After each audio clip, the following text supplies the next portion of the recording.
Nossa história começa na cidade de Tia. E assim, de repente, vemos alguém recebendo uma mensagem no celular. A pessoa que verifica a tela é um cara de terno que parece ter 1 milhão de coisas para fazer. Ele continua andando pela rua se perguntando se tudo isso é apenas algum tipo de golpe. A mensagem dizia que ele havia sido escolhido para o teste beta de um jogo de realidade virtual ultra realista, mas ele não foi o único a receber o convite. Muitas outras pessoas também estavam sendo notificadas. Vemos um garoto loiro lendo exatamente a mesma mensagem. Ele também acha que é apenas uma nova tática de golpe e fica bastante irritado, mas uma voz em seu fone de ouvido diz ao cara para não desistir. Então ele coloca o fone de ouvido de volta e diz ao seu amigo que recebeu uma mensagem muito estranha. Seu amigo na ligação também recebeu a mensagem e diz a ele para bloquear o número. Enquanto isso, em outro lugar, uma mulher fica chocada por ninguém ter aceitado o convite, mas nosso personagem principal, parado bem ao lado dela, diz que ele já esperava por isso. Nosso cara diz que tem outro método. A propósito, o nome dele é Ginji. Nesse momento ele tem uma lembrança do passado quando perdeu o pai e a mãe adoeceu. Para juntar dinheiro para as despesas dela, ele abandonou a escola e se tornou entregador, mas em um dia chuvoso, um carro apareceu do nada. O impacto foi tão forte que toda a entrega saiu voando. E não foi só a entrega, ele também encontrou seu fim graças ao infame golpe do caminhão. Ele faleceu cheio de arrependimentos, incapaz de ajudar a mãe. Com arrependimentos não importava, ele se foi. No entanto, uma voz o chama e nosso herói abre os olhos novamente. Nosso rapaz se senta, imaginando onde ele está. A voz misteriosa diz que eles estão esperando por ele há 200 anos. Ele fica atordoado e percebe que a árvore gigante é quem está falando. Ela se apresenta como a guardiã e pede que ele faça um contrato. Mas nesse momento, alguns monstros aparecem e o encaram. As criaturas então começam a se aproximar do nosso jovem. O barulho chama sua atenção e ele olha para trás e vê um Goblin e um cachorro de 2 cabeças saltando para atacá-lo. O Goblin investe com tudo que tem, mas nosso cara mal consegue se esquivar do golpe. Ele fica chocado com seu poder destrutivo e se pergunta que tipo de monstro é aquele, mas o cachorro de 2 cabeças também aproveita a oportunidade para se mover. A criatura solta um rugido aterrorizante, então a fera acerta um golpe sólido bem no peito do nosso herói. O impacto envia nosso cara voando no ar sem chance de reagir. O ataque foi tão poderoso que ele acaba cuspindo muito sangue. Ele então atinge o chão, completamente cercado pelas 2 criaturas. Os monstros se aproximam lentamente para terminar o trabalho. Todo machucado, nosso MC se pergunta se ele vai verificar novamente. Neste momento de desespero, o sangue escorre pelo seu rosto. Uma única gota cai bem no artefato de Noah. Nosso herói fica confuso quando uma luz brilhante começa a brilhar. A luz o envolve com tanta intensidade que ofusca até a visão do monstro. Então uma mensagem aparece dizendo que o contrato de Noé foi assinado, que a luz explode com força total, destruindo ambas as criaturas. Logo depois, uma bela mulher loira o parabeniza. Sua primeira missão é recrutar 2 heróis para ganhar 50 pontos de energia. A bela mulher então diz que este é um presente de boas-vindas para ele. Com isso, uma tela aparece mostrando que ele recebeu a roupa do líder. Nosso herói segura as roupas e percebe que a recompensa era real. Ele então pergunta à mulher se ela era quem estava falando com ele antes. Ela diz que esperou muito tempo por ele e se apresenta como Lilian, uma elfa da tribo Cimeia. Lilian explica que há 500 anos, o imperador liderou um exército de monstros que devastou o continente. Mas, infelizmente, derrotas constantes levaram os heróis à beira da extinção. Para salvar a todos, os elfos se sacrificaram e selaram os heróis e os recursos dentro de um cristal. Já este cristal permaneceu escondido e cresceu, tornando-se a árvore do nariz. O elfo então revela que nosso jovem é aquele que eles estavam esperando para assinar o contrato e liderar os heróis. Nosso rapaz pergunta o que ele ganha com isso, já que isso não é um jogo e ele poderia realmente morrer. Lilian explica que o imperador inimigo possui um tesouro que pode realizar qualquer desejo. Com um sorriso, ela se aproxima e garante que ele será capaz de realizar qualquer coisa que desejar. Nosso mestre de cerimônias fica chocado e se pergunta se tudo isso é real. Naquele momento, ele decide confiar nela por enquanto, apenas para tentar sobreviver neste mundo. Ela explica que precisa da permissão dos humanos para transferir suas consciências para os corpos dos heróis e que tudo o que ele precisa fazer é enviar um convite a alguém de confiança. Nesse momento, uma luz verde o envolve e ele ganha 50 pontos de energia por completar a tarefa. Uma luz esverdeada brilhante flui de uma das raízes das árvores. Ace diz que agora tem energia suficiente para trocar por itens de alta qualidade. Então, nosso rapaz se aproxima do círculo mágico para reivindicar suas recompensas. Aproximando-se, ele estende a mão e toca a luz brilhante que emana da árvore. Uma tela de parabéns mostra que ele ganhou uma espada, um mapa e 2 pães. Logo depois, os itens se materializam à sua frente envoltos em uma luz brilhante. RMC então pega o novo equipamento que acabou de aparecer. A tela revela que a espada de ferro tem 10 de poder de ataque e nenhum atributo especial. Em outras palavras, nenhum item especial, apenas um kit inicial. Ele acha a espada um pouco fraca, mas pelo menos agora ele tem uma arma para lutar. Lilian então lhe dá uma nova missão, coletar 1000 pedaços de madeira. Nosso herói fica chocado com a quantidade absurda de madeira que precisa reunir. De repente, uma das flores começa a florescer. A flor mágica abriu um portal. Logo após passar pelo portal, nosso MC se encontra na floresta. Ele então vê os monstros de antes. O elfo explica que a árvore criou uma barreira temporária que durará um mês. Nosso jovem abre o mapa e fica feliz por poder coletar madeira com segurança. Olhando o mapa, ele vê uma vila perto da barreira e decide ir para lá no dia seguinte. Nosso rapaz continua estudando o mapa, mas seu estômago começa a roncar. Naquele momento ele pega o pão e se pergunta se ainda é comestível. Lilian diz que o tempo está congelado no cristal, então tudo permanece igual. Ele come o pão e percebe que precisa encontrar comida para não morrer de fome. Nosso herói então pergunta como ela envia convites para o seu mundo, pensando que deve ser pelo menos magia de nível médio só para um convite. Vemos a árvore do nariz durante o dia com vários casulos pendurados nela. Vemos que nosso jovem já pegou alguns itens valiosos das ruínas próximas. Com os itens em mãos, ele planeja ir até a vila para pegar comida e ferramentas. E assim, com tudo pronto, ele finalmente começa sua jornada pela floresta. Ao longo do caminho, ele ouve uma garota gritando por socorro. Escondido nas proximidades, um homem de cabelo verde observa a jovem sendo perseguida por um goblin. O cara aleatório diz que agora ele vai ver algo realmente interessante. Enquanto foge, a garota acaba tropeçando em uma pedra no meio do caminho. Ela tropeça e cai com força. O Goblin então rapidamente se aproxima da jovem completamente indefesa. A criatura agarra com força enquanto a garota grita em puro desespero. O Goblin então age rapidamente rasgando as roupas da garota. Seu grito é tão alto que até faz os pássaros voarem para longe. Antes mesmo que ele possa tocá-la, o Goblin fica um pouco animado demais e, digamos, se precipita. Ela está enojada com o que está vendo. Felizmente, nosso cara aparece e acerta o Goblin na cabeça com o punho de sua espada. No entanto, o golpe não causou muito dano, apenas deu uma leve dor de cabeça. Ele corre para salvá-la primeiro enquanto o Goblin está preso em uma posição incômoda. Ele a agarra firmemente e a puxa para cima para que eles possam escapar juntos. RMC diz a ela para segui-lo, e os dois começam a fugir do monstro. Os dois conseguiram escapar e atravessar a barreira mágica de proteção. O cara de cabelo verde fica furioso, se perguntando de onde o nosso cara veio. Depois de correr um pouco, nosso herói finalmente para em um lugar seguro. Nosso cara diz que a criatura não consegue mais alcançá-los. A jovem olha para trás e vê o monstro parado, incapaz de seguir em frente. Nosso MC percebe que só ele consegue ver a barreira, e a jovem o agradece por salvá-la. Ele diz a ela para não se preocupar e pergunta o que ela estava fazendo sozinha em um lugar tão perigoso. Ela diz que não se lembra bem e se apresenta como Anna, da família Stark. Anna começa a se lembrar de que estava fugindo e acabou quebrando algumas coisas. Depois disso, seu mestre não a culpou e a convidou para jantar com ele de uma forma assustadora. Depois disso, a jovem diz que não consegue se lembrar de mais nada que tenha acontecido. A única coisa que ela sabe é que acabou de acordar no meio da floresta. Nosso jovem então entende que seu mestre é uma pessoa horrível. Uma boa ideia do canalha total que ele deve ser. Algo chama sua atenção. Anna, enquanto ajeita suas roupas, diz que não quer voltar para aquele lugar, de jeito nenhum. Ela implora pela ajuda do nosso rapaz, prometendo fazer qualquer coisa. Nesse momento, um barulho estranho vem do meio da floresta, assustando os dois. Nosso herói fica em alerta máximo e pergunta: quem está se aproximando deles? Logo depois, alguém começa a caminhar em sua direção, emergindo dos arbustos. O mestre da jovem aparece com seus capangas, dizendo que estava preocupado com ela. Uma tela de status revela que os inimigos são muito mais fortes do que nosso jovem.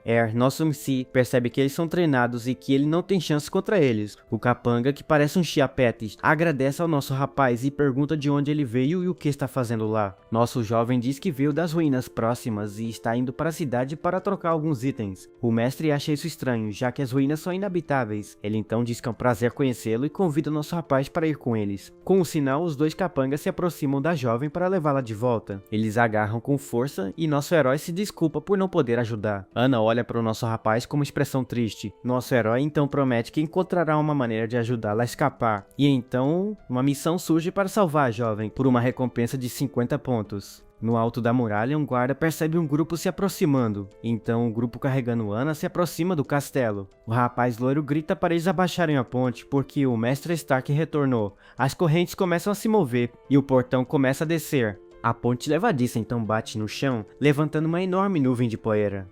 O guarda os recebe e pergunta como foram as coisas enquanto eles estavam fora. Com um sorriso no rosto, o mestre de cabelo verde diz que, como eles podem ver, encontraram a garota.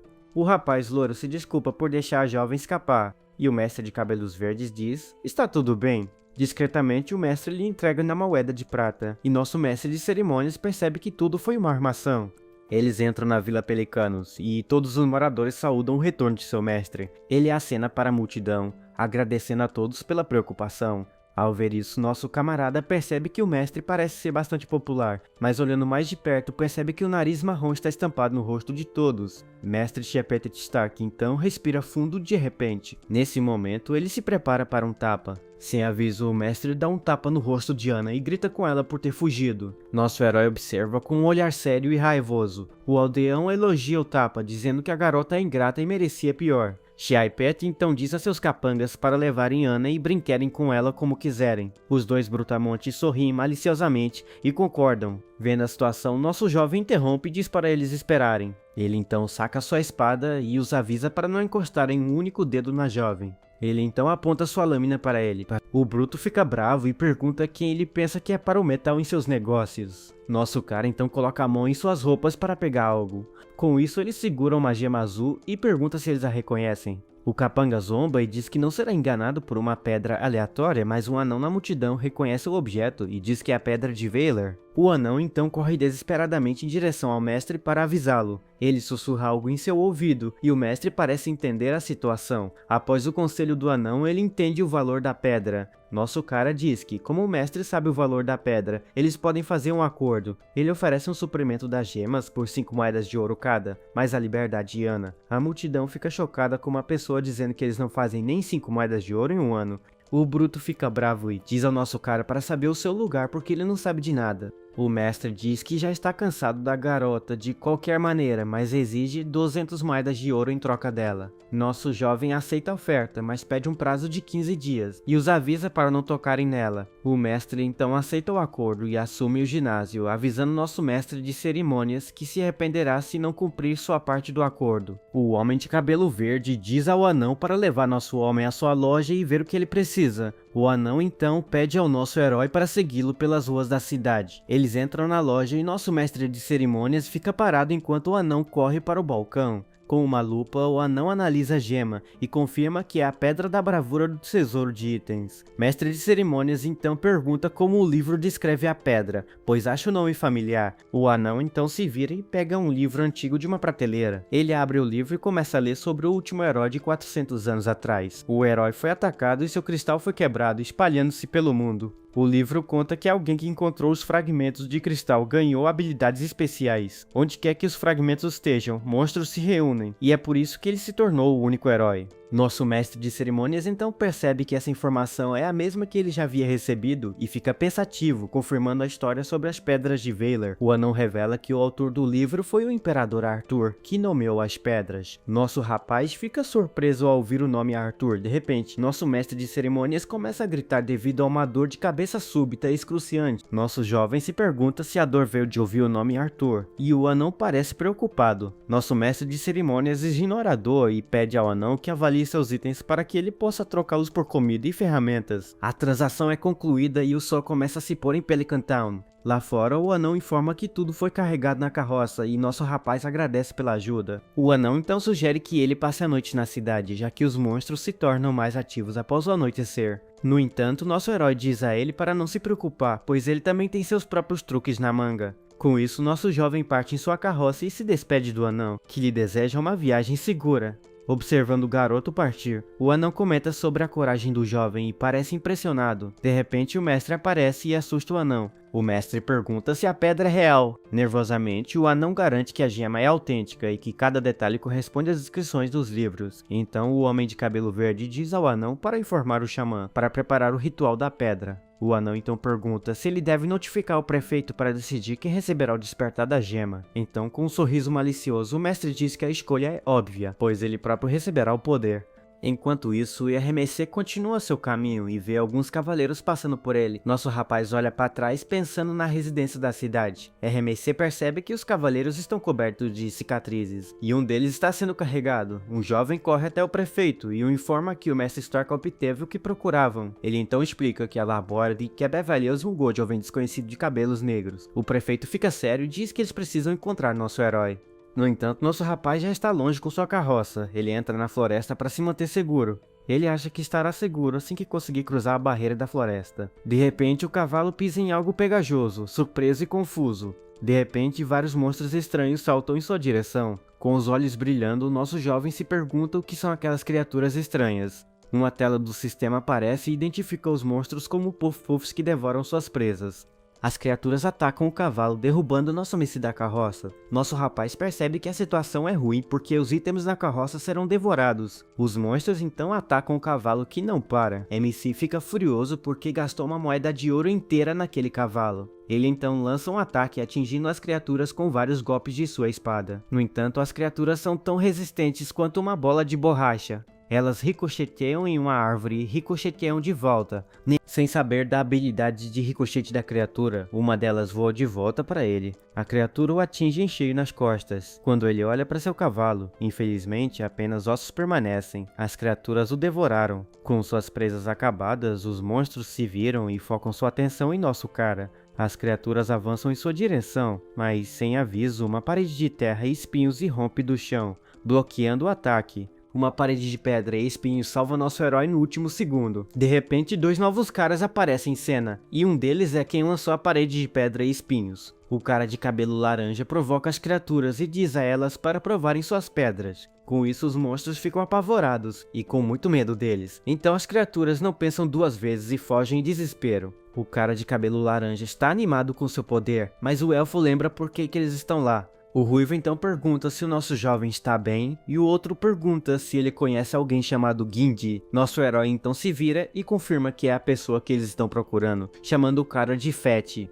O recém-chegado fica chocado com a revelação, e seu amigo pede provas ao nosso rapaz. Então nosso jovem revela vários segredos, até mesmo alguns muito embaraçosos sobre o recém-chegado, que fica chocado e implora para que ele pare. Seu amigo abraça nosso MC com grande força e alegria por finalmente tê-lo encontrado. De repente, um som alto ecoa pela floresta, assustando os pássaros, que voam para longe. Fett pergunta sobre o barulho, e nosso jovem diz que são monstros atraídos pelo sangue. Nosso protinha diz aos seus novos amigos mais fortes para puxarem a carroça e segui-lo. Chegando ao local seguro, nosso rapaz começa a contar as flores na árvore misteriosa. Ele então percebe com um sorriso que dois novatos se juntaram ao seu grupo. O ruivo reclama de estar cansado e comenta sobre o realismo do jogo, enquanto nosso herói chama por Lilian. Nosso rapaz então pergunta ao ruivo se ele viu uma elfa quando chegou, mas o rapaz nega ter visto alguém. Nosso jovem fica preocupado e não entende para onde a elfa poderia ter ido. De repente, uma luz brilhante brilha na floresta e nosso mestre de cerimônias pergunta se seus amigos a viram, mas eles dizem que não. Então, nosso rapaz decide ir sozinho para verificar a luz misteriosa. Ao se aproximar, ele percebe que a luz é na verdade a silhueta de uma pessoa. A silhueta está no meio de um lago brilhante. A luz se dissipa e revela Lilian em toda a sua beleza, suficiente para encantar até os deuses. E se os deuses seriam encantados, imagine nosso herói, um mero mortal que é instantaneamente apaixonado. Ele vira a cabeça em constrangimento enquanto diz o nome dela. Lilian percebe a presença do herói e fica envergonhada, mas ela age rapidamente, batendo palmas. Uma luz intensa envolve e uma nova roupagem mágica começa a se formar em seu corpo. Com seu novo poder, a garota começa a flutuar levemente acima da superfície da água. Ela então voa em sua direção com uma aura brilhante e dá as boas-vindas ao seu líder. Nosso rapaz diz que estava preocupado e a elfa o tranquiliza, dizendo que não pode se afastar muito da grande árvore. Nosso mestre de cerimônias pergunta por que ela não consegue se afastar daquele local. A garota explica que somente perto da árvore seu espírito pode receber magia para sobreviver. Nosso rapaz percebe que ela é um espírito e é por isso que seus amigos não podem vê-la. A garota confirma com um sorriso que eles realmente não podem vê-la. Ela então revela que somente ele, seu líder, pode vê-la e que ela não pode sentir nada neste mundo. Nosso herói então testa sua teoria e toca seu rosto, deixando a elfa completamente surpresa. A elfa fica completamente sem palavras ao toque e diz que consegue sentir o calor de sua mão. Enquanto isso, seus amigos observam de longe e acham que nosso rapaz perdeu o juízo. De volta ao acampamento, nosso rapaz acende uma fogueira para que eles possam ter uma conversa agradável. Nosso mestre de cerimônias então explica a situação e a ruiva fica chocada ao saber sobre Lilian. Fett então começa a fantasiar sobre ela, falando sobre o quão valiosa uma elfa é. Com isso, ele se apresenta tolamente a Lilian, que permanece escondida e tímida atrás de uma árvore. A elfa então muda de assunto, dizendo que a prioridade deles é derrotar o imperador demônio Molan. A elfa fica confusa e não entende do que eles estão falando. Nosso herói concorda e diz que eles precisam de jogadores mais fortes do mundo real. O cara da máscara se anima com a ideia e diz que vai promover o jogo para recrutar mais pessoas. Mas nosso jovem explica que não é tão simples, pois eles precisam primeiro reconstruir a cidade. O elfo então pergunta o que eles desejariam se conseguissem derrotar o imperador e obter o cristal. Ele lembra nosso rapaz de sua mãe, perguntando se ele escolheria curá-la ou se salvar do acidente. Nosso herói responde sem hesitar que, desde o início, sua única opção sempre foi curar sua mãe. Seu amigo está preocupado com a decisão, mas o elfo diz que eles ajudarão nosso jovem a realizar seu desejo. Nosso rapaz agradece a ajuda deles e seus amigos se despedem, mencionando que precisam ir para a aula, mas que voltarão no dia seguinte. Com isso, as flores mágicas da grande árvore se fecham, transportando-os para fora do jogo.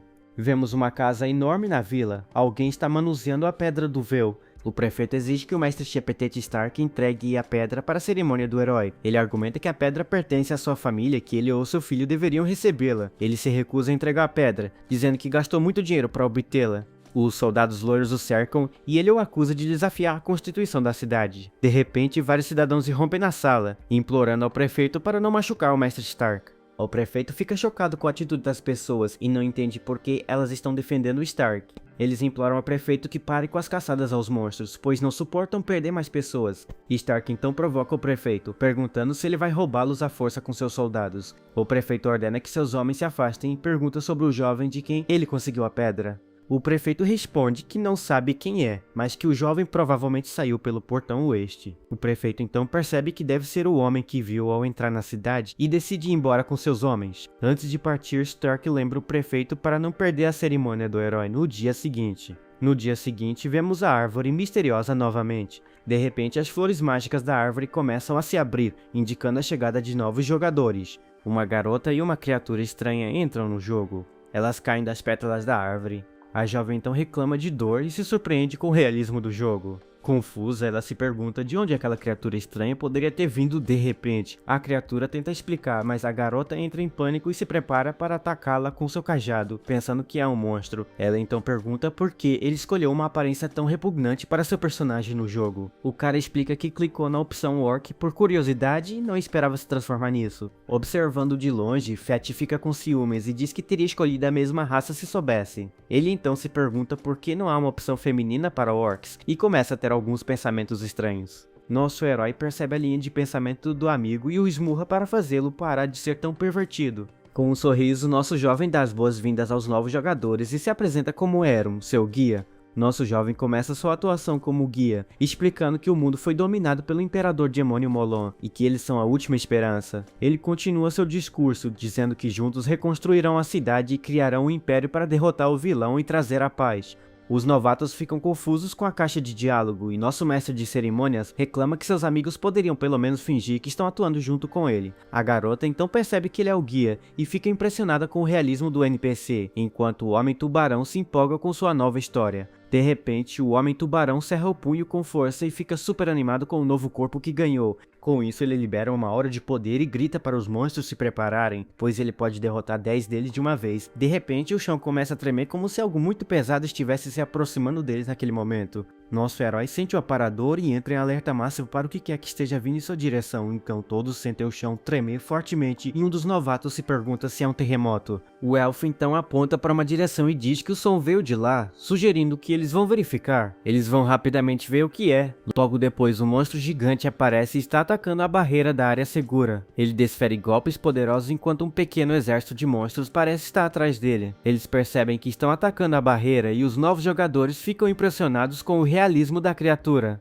Nesse momento, nosso rapaz percebe algo estranho no peito do monstro. Um chefe goblin montado em um esqueleto de dinossauro lidera um exército de monstros em direção aos jogadores. Reprotinha então percebe que a pedra do herói está no peito do líder, e é por isso que o marcador no mapa estava se movendo. O exército de criaturas avança com um goblin com garras semelhantes a brocas liderando seu ataque. De repente, um dos goblins começa a cavar um buraco no chão usando suas garras afiadas. Topeira começa a cavar rapidamente. O elfo percebe que eles estão tentando cavar um túnel, e a garota pergunta se a barreira pode detê-los. Debaixo do chão, o pequeno monstro continua a cavar rapidamente em direção à barreira mágica para rompê-la. A jovem então pergunta se eles vão deixar os monstros passarem, e o elfo diz que eles precisam de ajuda. A criatura então consegue romper a terra e se prepara para quebrar a proteção com suas garras. No entanto, o Goblin topeira fica chocado quando está prestes a cavar a barreira. O Goblin atinge a barreira e é arremessado para trás com força. Com isso, o pequeno monstro é lançado voando pelo choque. O chefe do ataque então zomba da criatura, chamando-a de rato por tentar se esgueirar do subsolo. Ele provoca o Homem-Tubarão, perguntando se ele não iria lutar contra 10 monstros de uma vez. Nosso jovem avisa que os monstros são muito fortes, mas o Homem-Tubarão decide lutar mesmo assim. A jovem tenta avisar o jogador de tubarão, mas ele a ignora e diz que cuidará dos monstros sozinho. Nosso jovem então pergunta ao Ruivo por que ele o provocou, e ele diz que queria testar os monstros. O Homem-Tubarão usa uma habilidade de água que aumenta sua velocidade e o impulsiona para frente. Com sua nova velocidade, ele ataca os Goblins, cercado por sua aura de água. O jogador de tubarão grita enquanto corre em direção aos inimigos. Ele então destrói vários goblins menores como se não fosse nada, exibindo sua força. Com um sorriso confiante, ele pensa que essas criaturas não são nada e que ele pode derrotá-las facilmente. Mas de repente, o goblin maior e blindado aparece com um golpe poderoso. O homem tubarão fica chocado e se pergunta como um monstro tão grande pode se mover tão rápido. Seven Goblin então desfere outro golpe forte, e o jogador reclama que é totalmente injusto enquanto é golpeado, sem tempo para reagir. O Goblin se prepara para chutar o Homem-Tubarão. O chute o manda voando. Ele cai de cara no chão após ser completamente humilhado. Com o Homem-Tubarão quase derrotado, os Goblins avançam simultaneamente para acabar com ele. Nosso mestre de cerimônias percebe que a saúde do Homem-Tubarão está quase no fim e grita para a Ruiva ir salvá-lo. Ele então percebe que agiu por impulso e se preocupa com as reações dos outros jogadores ao seu estado emocional. Por causa disso, a jovem fica desconfiada e se pergunta por que aquele NPC é tão emocional, diferente de outros que ela já viu. Enquanto isso, o Ruivo prepara sua habilidade, suas mãos brilhando com uma aura dourada. Ele então bate as mãos no chão, criando uma enorme parede de espinhos de pedra que avança rapidamente. A parede de pedra bloqueia o caminho do Goblin, e o cara mascarado aproveita a oportunidade para arrastar o Homem-Tubarão para dentro da barreira. Ele pergunta se seu amigo está bem. A garota então pergunta como ele está, e o jogador diz que sentiu dor, mas não foi tão ruim quanto parecia. Nosso jovem pergunta a Elfa por que a dor deles diminuiu, e ela explica que os sinais estão enfraquecidos.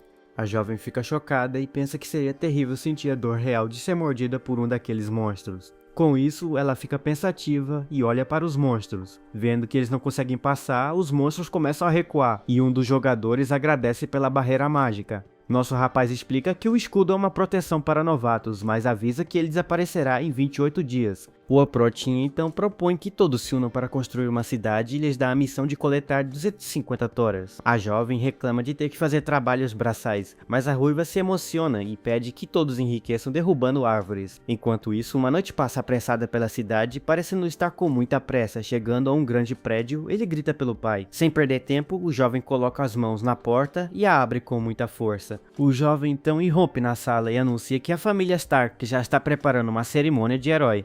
Ele sugere que eles peguem soldados e acabem com a família rival por quebrar as regras. Mas seu pai explica que as regras não significam mais nada, pois a maioria das pessoas já está do lado dos Stark. Além disso, ele diz que lutar agora seria um erro porque as suas próprias tropas também estão cheias de traidores. Devastado, o filho cai de joelhos e se pergunta se tudo que fizeram foi em vão, pois seus rivais não os perdoarão. O pai o repreende e lembra que o certo e o errado nem sempre são claros neste mundo complicado. Ele revela que um exército de monstros ainda mais forte está chegando e sem heróis a cidade será destruída. O prefeito então se ajoelha e pergunta se o filho está disposto a apostar tudo com ele nessa briga. Com os olhos cheios de determinação, o jovem aceita e diz que seguirá o pai até dentro do fogo. Orgulhoso, o homem diz que esse é o espírito de um fio de cabelo e manda ele reunir os soldados leais. De volta à árvore, vemos nossos heróis derrubando árvores. A garota usa magia enquanto o Homem-Tubarão usa um jato d'água para cortar a árvore. De repente, o chefe do ataque brilha e sobe de nível, sentindo que ficou mais forte enquanto a jovem se pergunta se cortar árvores dá experiência. O Homem-Tubarão então entende o que aconteceu e diz que já havia sentido algo estranho antes, mas não sabia o que era. No entanto, a excitação dura pouco, pois seus estômagos começam a roncar. Exausto, o mascarado reclama que o jogo tem um medidor de fome que esgota sua saúde. Então, nosso herói junta seus machados e chama todos, anunciando que a comida está pronta para ser servida. Com os olhos brilhando de felicidade, os jogadores comemoram a chegada de seu querido NPC na hora certa. Com isso, eles correm famintos em direção à comida, mas nosso protinha pede que esperem um momento. Ele explica que a primeira refeição é gratuita, mas depois eles terão que caçar para sobreviver no jogo. Nosso cara então se abaixa e tira a comida de um barril para entregar aos jogadores. Porém, ao olhar para o pão, ele fica chocado e se pergunta por que parece mofado. Ele acha que a comida estraga muito facilmente sem geladeira e que precisa encontrar uma maneira de conservar as coisas. Mas por enquanto eles não podem se dar o luxo de desperdiçá-lo. Então nosso protinha joga o pão para o mascarado, que fica confuso ao ver faltando um pedaço e pergunta se alguém deu uma mordida. Nosso jovem inventa uma desculpa, dizendo que o pão foi esmagado durante o transporte, mas o mascarado desconfia da história. Mas a ruiva não liga e come mesmo assim, pensando que é só uma brincadeira, enquanto o nosso rapaz observa sua natureza otimista. Na cidade, um cavalo galopa rapidamente, vemos que são os cavaleiros do prefeito cavalgando em alta velocidade, tentando sair da cidade. O prefeito então grita para abrir os portões enquanto seu esquadrão sai em uma missão importante. Porém, um dos guardas da cidade o impede, dizendo que ninguém pode sair por ordem de Lord Stark durante a cerimônia. Furioso, o filho do prefeito pergunta quem ele pensa que é para desobedecer às ordens do prefeito, e mostra-lhe o brasão. O jovem nobre então ameaça usar a força para passar, e o guarda reconhece o objeto como o selo do conde. Completamente apavorado com o poder daquele selo, o guarda aleatório grita para seu companheiro na torre abrir o portão.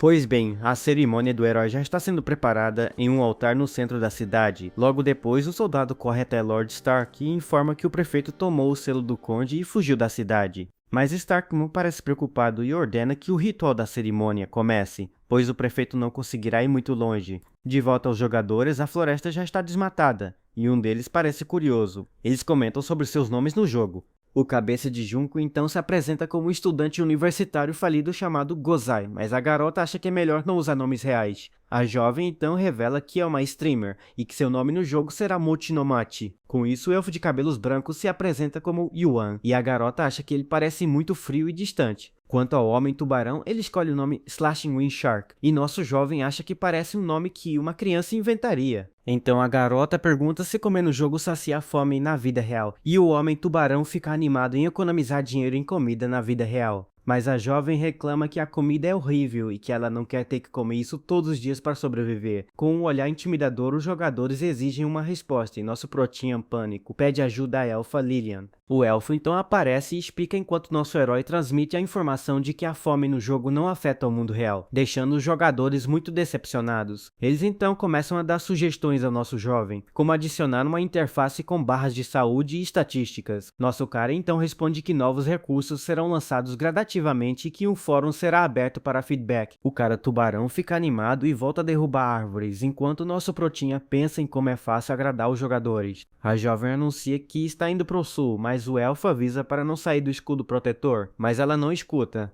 Na cidade, o céu escurece repentinamente e nuvens de tempestade começam a se formar no horizonte. No altar, vemos diversas pessoas realizando um estranho ritual em torno de Lord Stark para a cerimônia do herói. A multidão percebe que o céu escureceu e fica preocupada, mas todos esperam que Lord Stark tenha sucesso. Um dos homens mascarados começa a recitar um antigo encantamento para convocar os espíritos e despertar o poder do herói. O ritual não é realizado há séculos, e ele pergunta a Lord Stark se ele está realmente preparado, mas o nobre ri e diz que esperou a vida inteira por isso e ordena que o ritual comece imediatamente. Com isso, um dos homens bate forte no tambor, iniciando o ritual de convocação do poder. Todos então gritam em uníssono para que o trovão desça e conceda ao homem o poder do herói. Imediatamente o céu se enche de raios, e uma enorme tempestade elétrica começa a se formar sobre a cidade. Logo depois, um raio gigante desce dos céus e atinge Lord Stark com uma força absurda. À distância, o filho do prefeito vê o clarão e percebe que seus rivais ativaram o ritual do herói para ganhar poder.